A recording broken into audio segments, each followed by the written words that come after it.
Muy buenas tardes, estimados estudiantes de noveno grado. Para mí es un placer poder hacer abrir este breve espacio de esta breve clase con ustedes, con el fin de que podamos analizar qué es lo que se debe hacer en la guía número 2 de este segundo periodo. Reitero mis disculpas por no tener al día la calificación de la guía número 1. El corte de periodo me bloqueó mucho el trabajo y me hizo perder el ritmo por la cantidad de casos que eran críticos, intentando que estuviera al día para que no perdieran el periodo. Bien, entonces, haz lo posible por ponerme al día. Les pido por favor mucha paciencia, pues se avecina vacaciones, entonces mis vacaciones van a ser ponerme al día. Pero bueno, no tienen ustedes la culpa de eso. Bien, entonces, teniendo en cuenta la guía número 2 de Ciencias Sociales, como ustedes pueden ver, corresponde a la cuarta semana del segundo periodo, entre el 31 de mayo y el 4 de junio del 2021. Ustedes pueden ver que consiste en lo siguiente. Hay que hacer dos cosas. Primero, una cronología sencilla y después una línea de tiempo. Una cronología es el análisis de una información histórica y la estructuración de esa información histórica a partir de la información que el texto nos brinda. ¿Cómo así, profesor? Una cronología histórica intenta rescatar tres aspectos fundamentales de todos los acontecimientos. Primero, la fecha, es decir, responde a cuándo ocurrió. Segundo, el acontecimiento. Responde a la pregunta ¿qué ocurrió? Entonces, la fecha, 31 de mayo del 2021. Acontecimiento. El profesor realizó la clase de ciencias sociales de 4 de la mañana, de 4 de la tarde a la hora que terminemos. En ella se conectaron tantos estudiantes y se habló sobre la creación de la República Popular China. Para ello empleó, bueno, todo lo que más sea descriptivo. Yo en este cuadro les pido que toda la información que logre encontrar en el texto que explique el acontecimiento, cópienla. Eso me indicará también ustedes qué saben identificar, que es de un tema y qué no. Porque hay estudiantes que me copian la primera línea y me dejan información por fuera y muchas veces esa información es importante. Lugar, tercero, responde la pregunta ¿dónde? Entonces, en todos casos históricos siempre hay un lugar donde ocurrió. La idea es que hagamos lo posible por rescatarlo si en el texto nos lo dice, y si no, al menos rescatemos el país en general donde se hizo. En este caso, todo ocurrió en China, entonces lo mínimo que debemos colocar es China, pero el lugar en específico que nos dice. Bien, y eso es lo que hay que hacer. ¿Con qué información? Con esta breve lectura. La verdad, la guía es muy sencilla, solo una página, pero no quise mezclar temáticas porque por sí esta temática para explicarla es un poquito extensa. Entonces dije, pues vamos a hacer esta semana esta guía breve porque a veces el que mucho abarca poco aprieta, ¿cierto? Después de esto hay que hacer una línea del tiempo en la que ubique las fechas de los acontecimientos presentados por el texto, asignándole su respectivo nombre. ¿Cómo así, profesor? Ejemplo, mientras ustedes aquí son bastante detallados en la redacción, cuando me hacen una línea de tiempo, es una, voy a ver si soy capaz de hacerla aquí una línea, ¿sí? Pero obviamente en una hoja blanca bien bonita, es que, bueno, voy a proyectar pizarra para que sea mejor, no vamos a hacer chambonadas. Una línea de tiempo es una línea de tiempo bien linda, bien derecha, a pulso, perdón, con regla y todo, no como la estoy haciendo yo con el puntero del mouse, en donde vamos a ir ubicando fecha por fecha, ¿cierto? Como siempre lo hemos hecho, semejante a una recta numérica, en donde cada fecha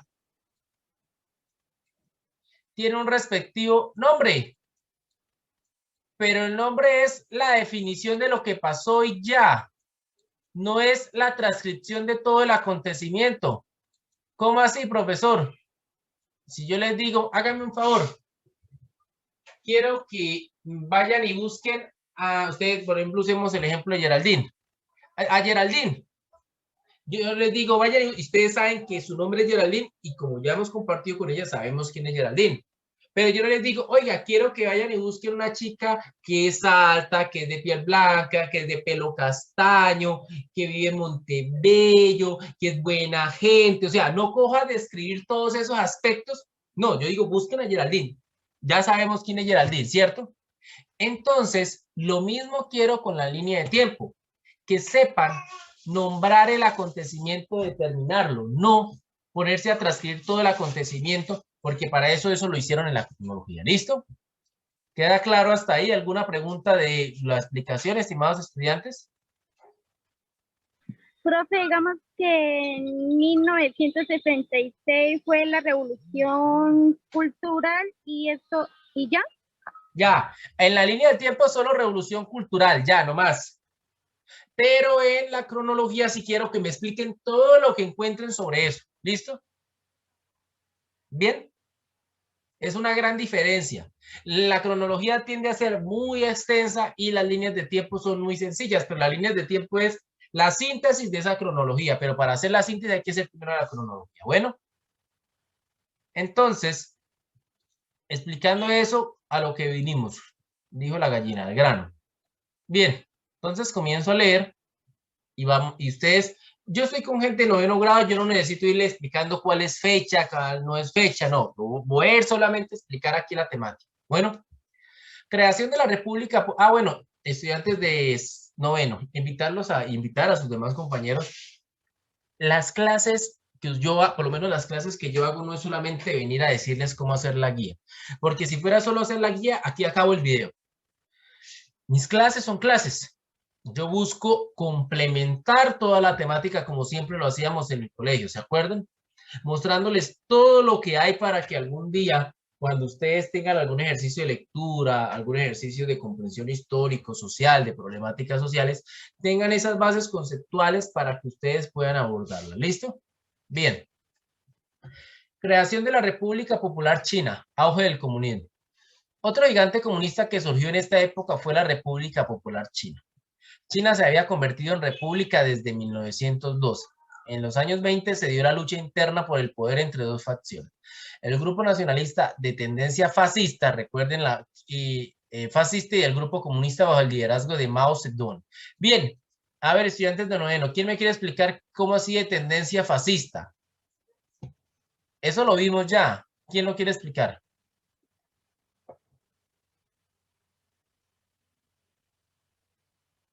¿Alguien? Uno, dos, tres. La tendencia fascista, ¿recuerdan la de Adolfo Hitler y Mussolini que vimos?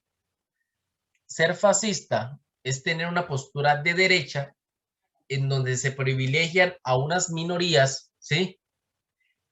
Que tienen el poder y es un gobierno de un partido único, ¿sí?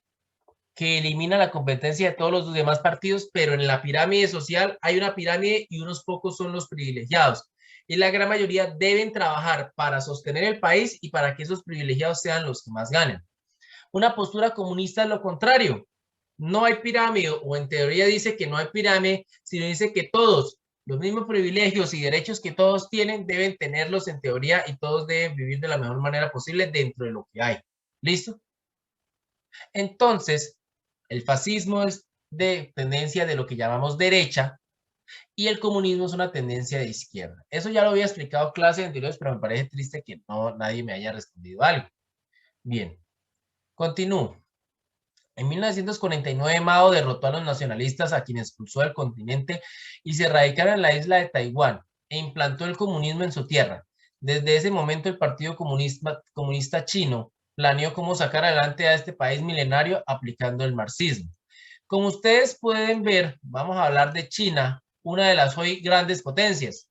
Después de Estados Unidos, la gran potencia del mundo es China. ¿Listo? Muy famosa por lo del COVID, unos la acusan que fue la que creó el COVID como arma biológica, otros dicen que no, bueno, pero China es muy famosa y sobre todo en esta época. Bueno, detrás de Estados Unidos, China está pisándole los talones, como dicen popularmente. Pero China tiene una historia que podemos ver en esta infografía, ¿sí? Y China, mientras el mundo europeo vivió la Primera, la Segunda Guerra Mundial y todo lo demás, China se estaba consolidando para llegar a lo que hoy en día es, como ustedes pueden ver. ¿Listo? Voy a ir leyendo esta infografía. Por favor, me prestan atención.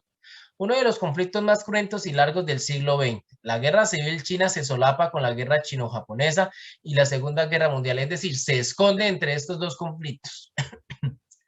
Tras la rendición de Japón en 1945, la lucha se aviva y el ejército comunista se impone a las fuerzas nacionalistas del Kuomintang. El territorio chino se divide entre la República Popular China en el continente y Taiwán en el mar de China, situación que aún perdura. Es decir, Toda esta región que vemos aquí es China y siempre ha sido China porque ha sido un gran imperio desde hace siglos. Pero desde el siglo pasado tuvo un cambio de imperio a nación, a república, ¿sí? Es decir, se eliminó la figura de emperador, pero apareció la figura de gobierno democrático, entre comillas. Pero a su vez tuvo un paso a un gobierno comunista que fue por medio de una revolución que lideró Mao. Como ustedes pueden ver, ahorita leemos toda la infografía como tal, pero quiero que tengamos claro esto, dos cosas. Espérenme a ver si... No me permite, no me permite. Bueno, como ustedes pueden ver, si ven mi puntero del mouse ahí, si ven mi puntero del mouse pasando la imagen, no.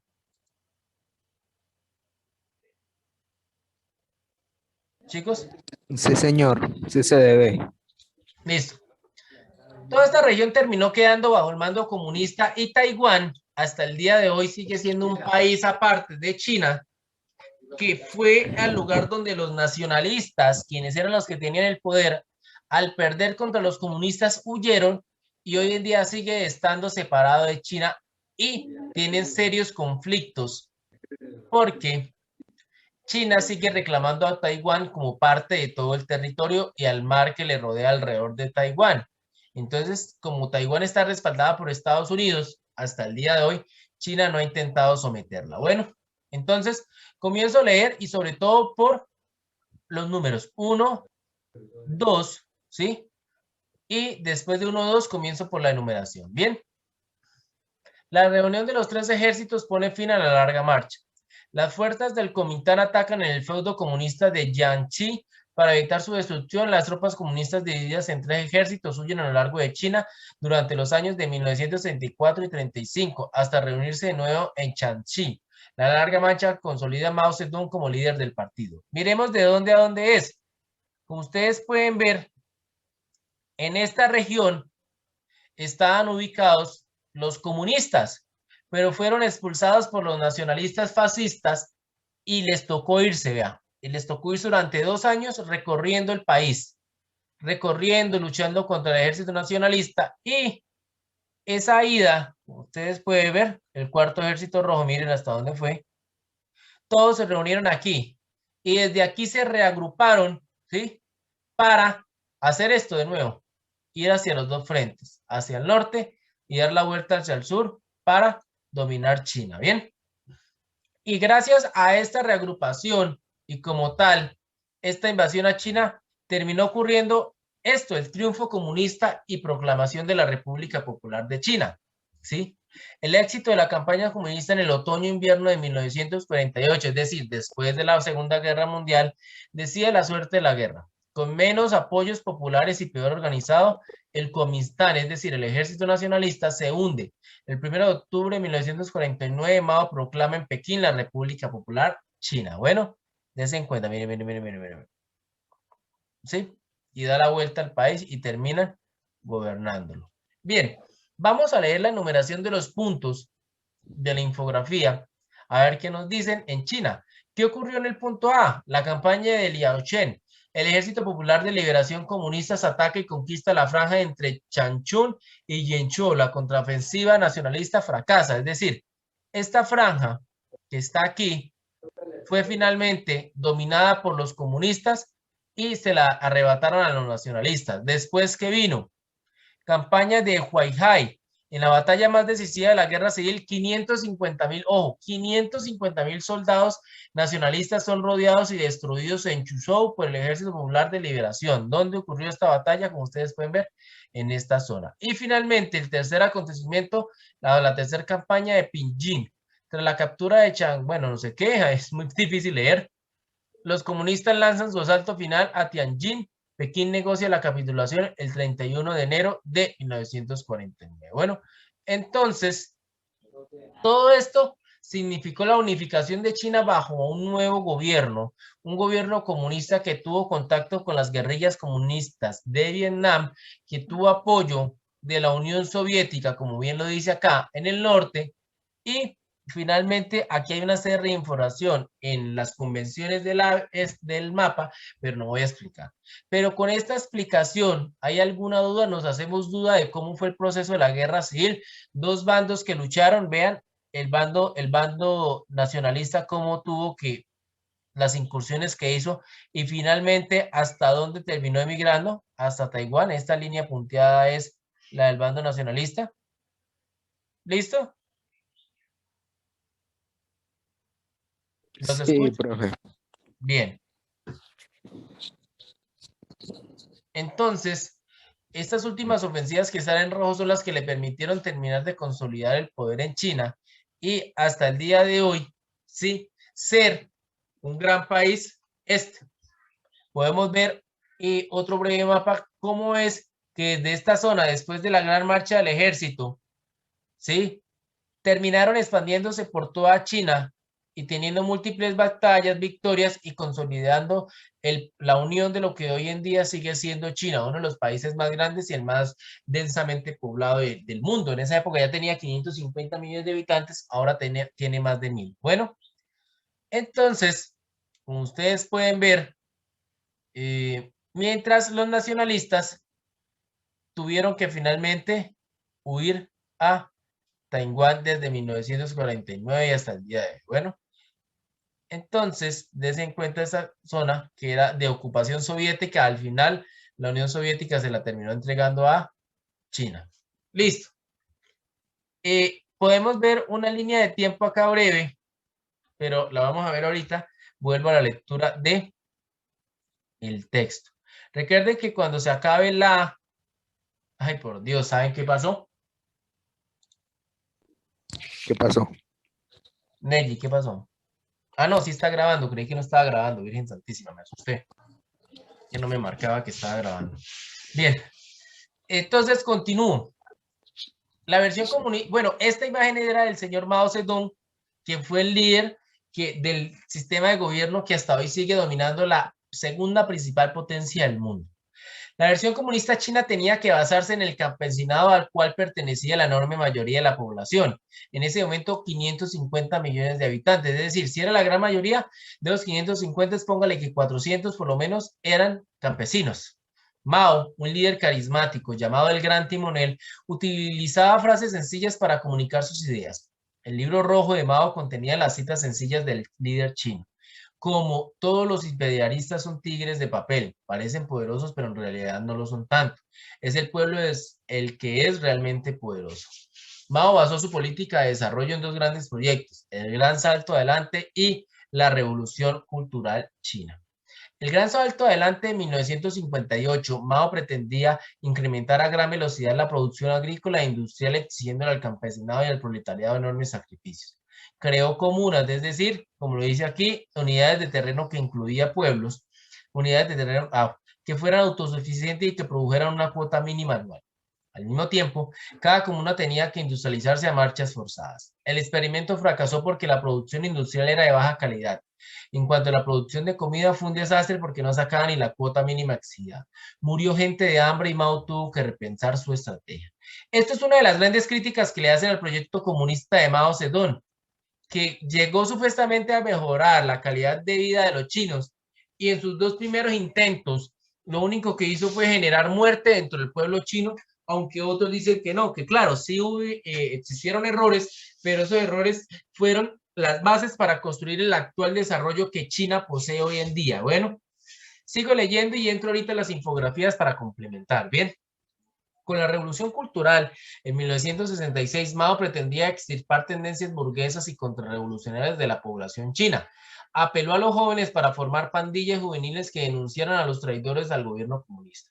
Estos grupos denunciaban a personas de autoridad como traidores, así solo sospecharan de ellos, incluyendo sus propios padres, y el castigo era la cárcel o la ejecución. Entonces, Mao, cuando ganó Mao, cuando ganó la Guerra Civil China en 1949, recibe este país en un estado extremo de atraso porque lo recibe como un país rural, como un país lleno principalmente de campesinos y bajo una producción artesanal. Entonces Mao, al igual que la Unión Soviética, dice, oiga, no, tenemos que hacer lo posible para industrializar esta vaina, ¿sí?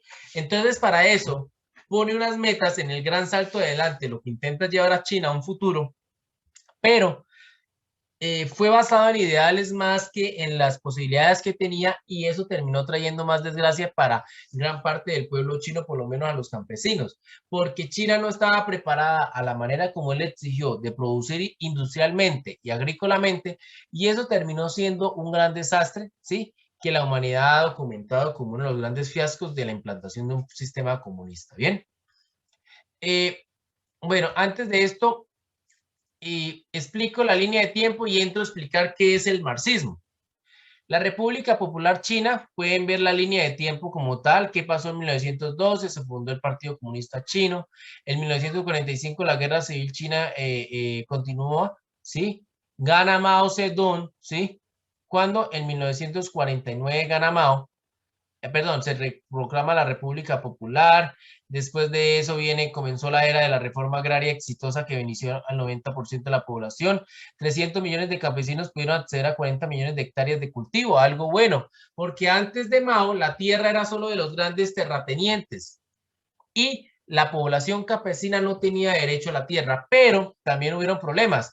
El primer plan quinquenal, es decir, los primeros 5 años de plan, a ver qué ocurría, logró aumentar la renta nacional anual a 58% y la industrialización de la nación. Se activaron fábricas de aviones, automóviles y plantas mineras. Eso es lo que, desde una visión de quienes defienden una propuesta comunista, porque esta infografía ustedes pueden ver que es de Telesur. Entonces no está criticando, sino solo propinándolo, mostrando lo positivo. En 1966 a 76 hubo una problemática porque Jiang Kim, uno de los miembros del Partido Comunista, más que miembro del Partido Comunista, fue un líder político chino que hizo una contrarrevolución para quitar a Mao del poder y el comunismo en China, que supuestamente generó pérdidas. Pero a su vez, después de 1976, el Partido Comunista Chino supuestamente retomó, ¿sí?, el rumbo para que China fuera una potencia mundial. Y luego, desde 1949, Taiwán sigue siendo una potencia mundial, un país aparte de China, pero China lo reclama como propio. El marxismo que propone este señor Mao, muestro la imagen. Ustedes recuerdan en el texto, cuando leímos que Mao lo que llegó a hacer, ¿sí?, fue implantar el marxismo, lo quiso aplicar. Pero ¿qué es el marxismo? Aquí en esta infografía me parece muy fácil de entender. Resulta y pasa que Mao aplicó lo mismo que la Unión Soviética se proponía a partir de este señor llamado Karl Marx. Y para no leer todo esto, bueno, miren esta recta, ¿sí? Marx entendía la historia, como bien lo dice acá, viene a ser la historia de los modos de producción.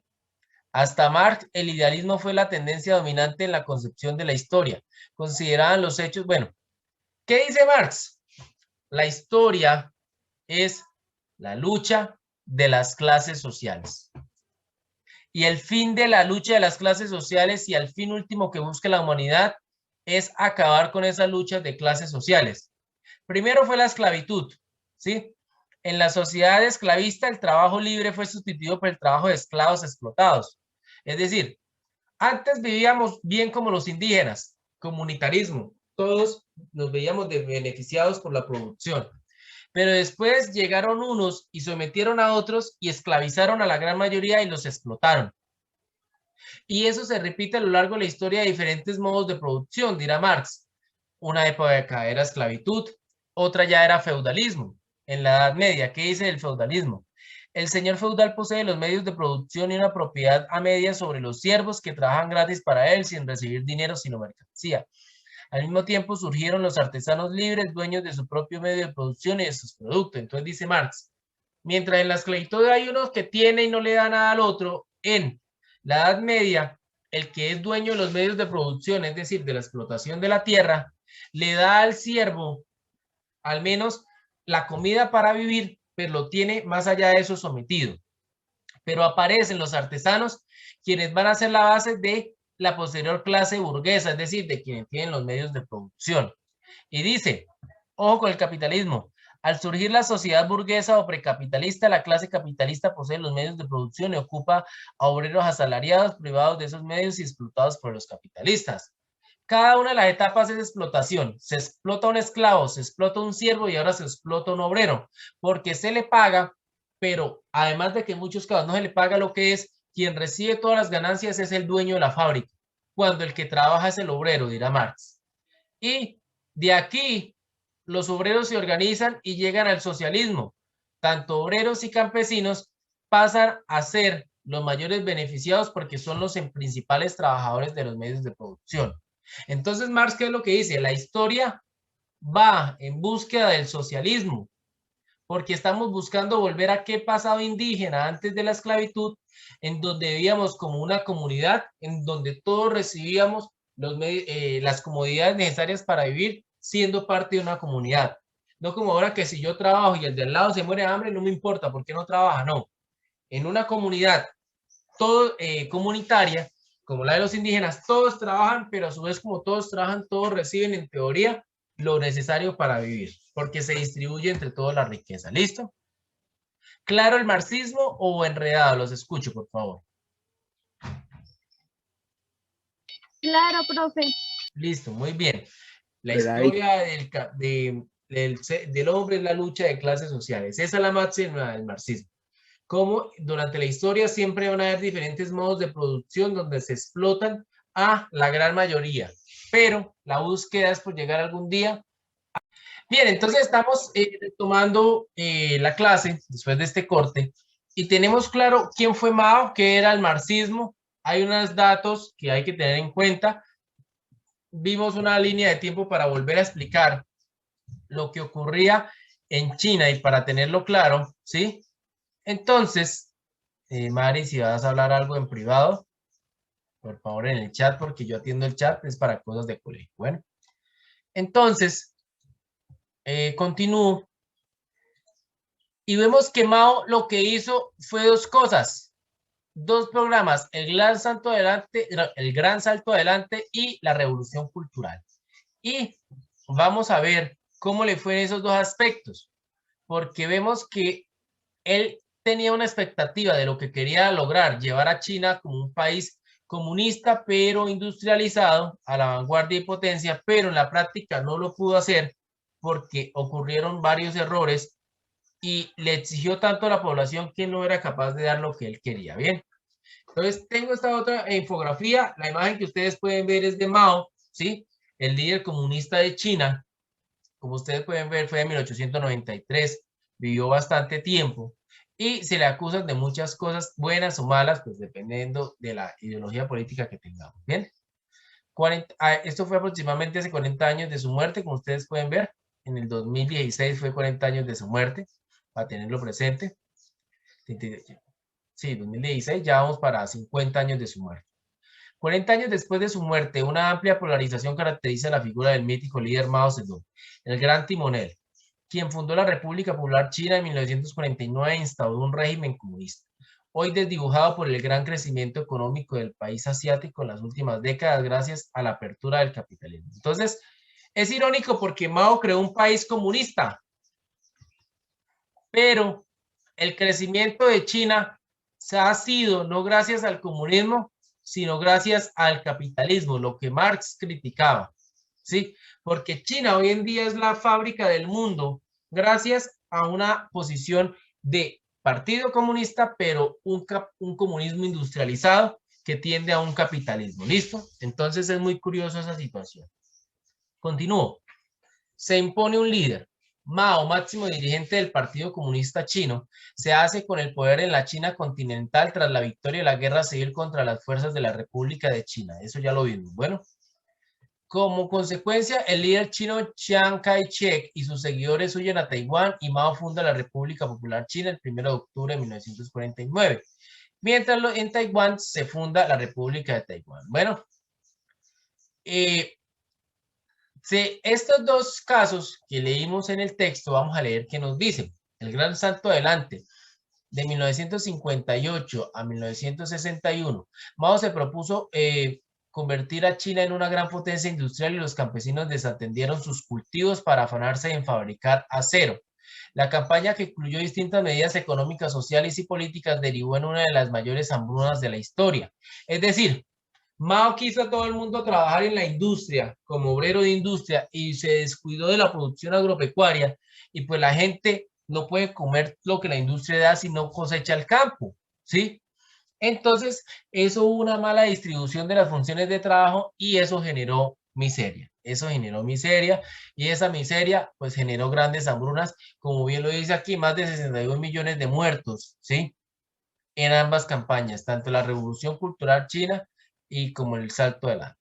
¿Qué pasó en la Revolución Cultural? ¿Qué hizo? Tras un periodo de contrarrevolución, Mao instauró un régimen con el propósito de retomar las riendas del poder absoluto y convertir a China en un comunismo utópico, es decir, un país que fuera capaz de ser comunista y un ejemplo a seguir de cómo era que debía ser un comunismo a nivel mundial. Durante su implantación se vivió el terror y la purga orquestada en su interior, produjo la destrucción de gran parte de la herencia histórica y cultural del país. ¿Qué hizo Mao? En la Revolución Cultural, todo lo que fuera del pasado, que no defendiera el comunismo chino, tenía que ser eliminado. Entonces, grandes riquezas de la arquitectura, textos de la antigüedad fueron quemados, fueron dañados, porque como no servían a los fines comunistas, pues no valía la pena tenerlos. Y eso fue un atropello cultural enorme que hizo el gobierno de Mao. Bien, además de eso, quienes estaban en contra del gobierno de Mao en la revolución cultural, lo que se hizo fue la misma palabra le dice, una revolución cultural, dejar de lado las antiguas costumbres, tradiciones chinas para retomar unas costumbres y tradiciones que respondieran al comunismo, no a la tradicionalidad china. Entre eso, como bien lo leímos en el texto anterior, los mismos hijos denunciaban a los papás cuando se demostraban en contra del gobierno chino porque había una especie de lavado de cerebro, entre comillas, de toda la población y pues obviamente quien no encajara en la población pues era prácticamente exterminado. ¿Listo? Bien, en la memoria de los chinos la figura de Mao es cada vez más irrelevante y hoy la gente tiene más presente a Deng Xiaoping, el gestor de la revolución económica.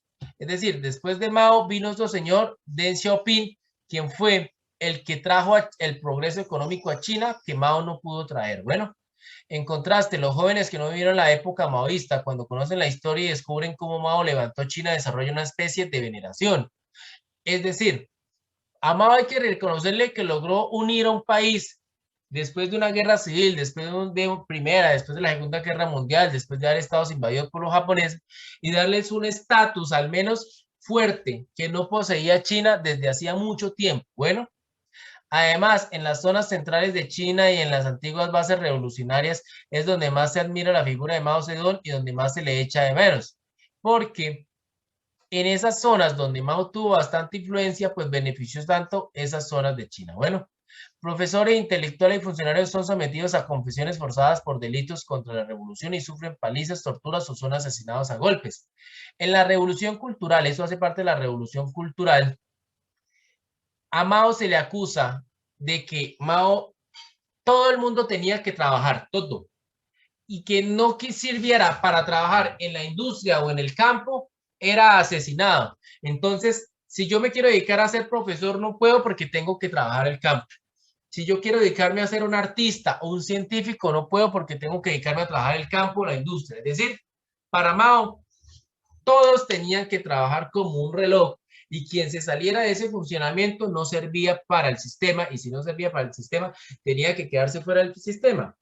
Pues una de las formas más fáciles era adoctrinándolo o eliminándolo. ¿Listo? Muy bien.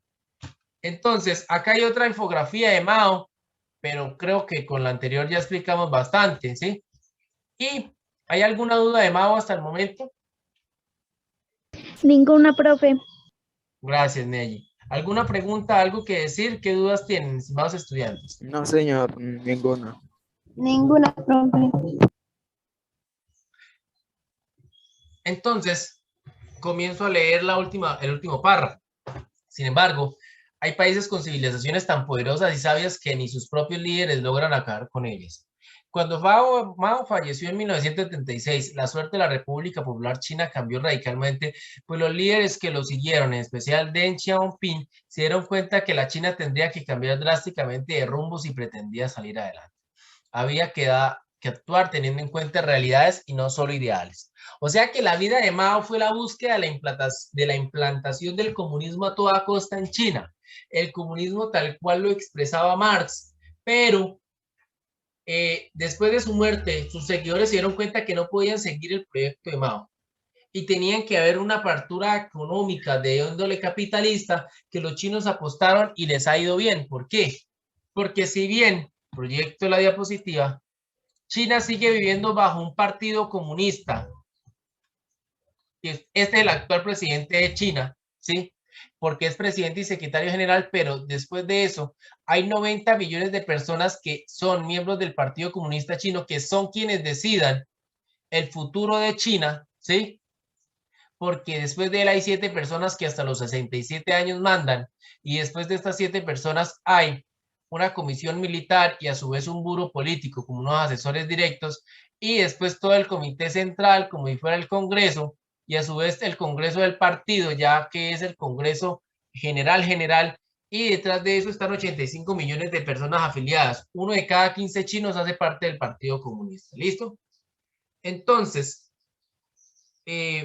como ustedes pueden ver, es como si todos en Colombia perteneciéramos a un partido político.